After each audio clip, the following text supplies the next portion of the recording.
Welcome back, everyone. So Kamala Harris's vice presidential running mate now says that he has never been treated so well as he was when he was in China.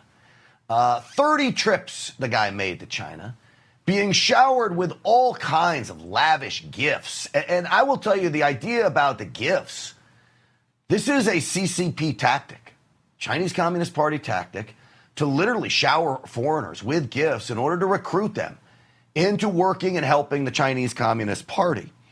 He honeymooned in China, all right? He even got married on June 4th, which is the anniversary of the Tiananmen Square massacre. I mean, who the hell does that? He set up a company to bring students to China in conjunction with help, we believe, with the Chinese Communist Party. Now, thanks to our friends over at the Government Accountability Institute, the House Oversight Committee, led by James Comer, is investigating Walz over long-standing connections to China. Lots of connections to China, including the idea that there was a secret police station here in the United States that Walz has ties to. This is what Comer said Walz's long-standing connections to CCP connected entities and officials that make him susceptible to the CCP strategy of elite capture, which seeks to co-opt influential figures in elite political, cultural, and academic circles to, quote, influence the United States to the benefit of the communist regime and to the detriment of Americans. With his ties to communist China, I don't think he could get a security clearance if he was to get a job inside government. Yet he has a possibility of being vice president of the United States and ultimately president of the United States. This is a disaster. Well, joining me now is the director of research at the Government Accountability Institute. He was instrumental in nailing a lot of this stuff down. He's also the author of the book of Controligarchs. Our good friend Seamus Bruner is back with us. Seamus, great to have you on. Hey, Grant, it's great to be with you.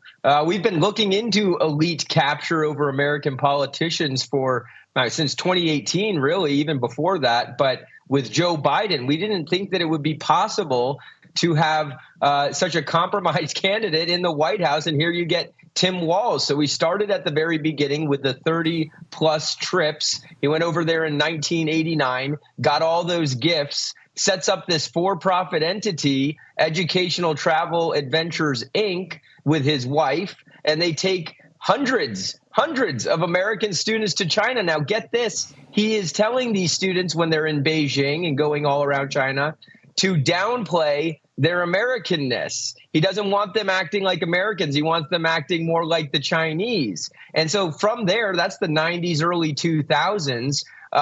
He becomes governor. He would like you to believe that these Chinese connections ended way back in the 90s or early 2000s. That's not true. He was still taking trips to China as late as 2015, but then he becomes the governor of Minnesota, and he gets Chinese diplomats to come to his inauguration. From there, that's just weird in itself. I mean, I don't know any governors who invite Chinese diplomats, certainly not from Middle America, maybe over in California or something. But then from there, he gives all these speeches. He's an honored guest at all these Chinese spy apparatus-backed events where he's got other Chinese spy-linked apparatuses, presidents of the Chinese People's Friendship Committee and stuff like that. So it's crazy. So tell me, Seamus, when you talk about these ties to, it's easy to say, all right, a Chinese spy operation. How do we know they're really Chinese spy operations? And don't get me wrong, I'm not really questioning you, but for the viewers at home who may be skeptical, how do we know? Yeah, it was the U.S. State Department, the government, who is for a long time hasn't been all that hawkish on China. They're starting to get more hawkish now, but the U.S. State Department labeled one of these entities a United Front work group cutout. And so that is the United Front it's pretty well known in intelligence circles that is their intelligence arm overseas of the Chinese Communist Party. And I mean, that's a spy linked apparatus. I mean, the CPFC, multiple, Chinese People's and Friendship Committee type acronyms. That's who are hosting these events that Tim Walz is an honored guest and an honored speaker at. All right. And then, you mentioned this secret police station. We know from the U.S. Department of Justice, who busted one of these secret police stations, the Chinese call them overseas service centers, OSCs, overseas service centers. There's one in Minnesota, of all places. There's 7 that we know of. There's probably more. But this is according to the Department of Justice and some great reporting out of the Daily Caller that identified 7 of these. They're in New York. It's in Chicago, San Francisco, cities you'd maybe expect. I mean, you wouldn't want a secret Beijing police station anywhere in America. But why the heck is it in to the Twin Cities in St. Paul and Minneapolis, Minnesota? It's this entity called the Chinese Americans Association of Minnesota.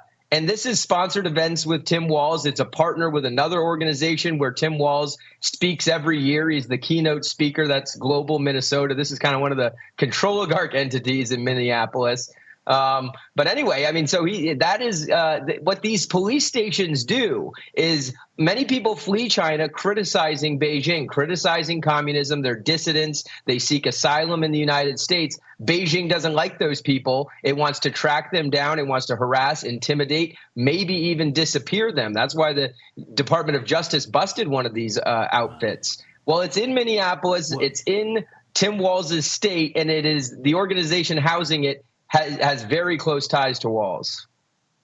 Well, this is why I asked you that exact question, and that is pretty good sourcing if it's coming directly from the State Department on these organizations. I know that you guys will be following this up. The work that you did tying Joe Biden to China, I know you'll be working just as hard on Tim Walz because it's national security. That's what this is all about.